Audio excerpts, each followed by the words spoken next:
golaha wasiirada shirkiisa caadiga ah ee khamiislaha ayaa dhacay waxaana hogaaminaya ra'iisul wasaaraha xukuumadda Xasan Ali Kheyre qodobo dhowr ah oo ay kamid yihiin waxa looga hadlay isxilqaan waxa kaloo looga hadlay deynta Soomaaliyeed dhisidda shilinka Soomaaliga ama soo celinta shilinka Soomaaliga iyo waxa kaloo looga hadlay arrimaha ku saabsan sharciga doorashooyinka isxilqaan haddaan ka bilaabo waa arrin ay aad ugu muhiim ah golaha wasiirada iyo madaxweynahaba oo ah inuu qof kasta oo Soomaaliya shakhsiyan asaga u soo istaago dhisidda wadankiisa qaybaha waliba ugu muhiimsan oo ay ka mid yihiin meelaha taariikhiga goobaha taariikhiga waa ogtiin Stadium Muqdisho meesha hadda la soo wareegay tiyaatarka ku jiro taalooyinkii wadanka Sayid Maxamed Cabdulla Xasan iyo dhagax tuura kamid ah ma aha kaliya xamar inay koobnaato xarma inay taas loo dedejiyo maamul goboleedyada ana qof kasta oo Soomaalina uu arintaas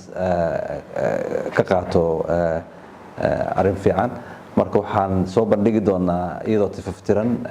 golaha wasiirada markay aadaan banbaxooda soo socda waxaan loogu talagalay 2020 markay Soomaaliya 60 sano ay jirsato in lagu soo bandhigo in Soomaaliya ay dad isku filan ay yihiin waxa kale oo looga hadlay sidaan u sheegay deyn dhaafka Soomaaliya maanta u baahanahay ra'iisul wasaaraha dhowr jeer ayuu ku celceliyay in deyn dhaafida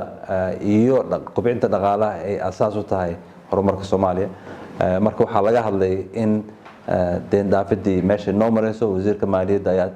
tifaftiran wuxuuna sii warbixin aad u tifaftiran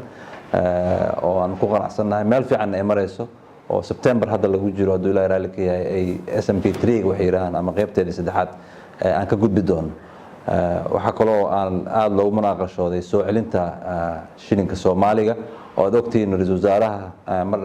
maalmo ka hor inuu la kulmay saaxiibada caalamka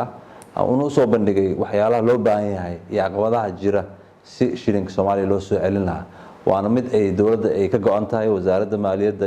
iyo bangiga dhexe oo iskaashanayo iyo ra'iisul wasaaraha hormuudka arintan in si degdeg ah loo dabageliyo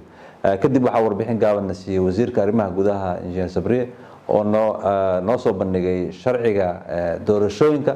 oo hadda gabagaba ka soo ah wasaaradda oo mar dhowna la keeni doono golaha wasiirada si loo ansixiyo laakiin intaan la ansixinin wada tashi la gelin doono arrimaha qaybaha kala duwan ee bulshada iyo maamul goboleedyada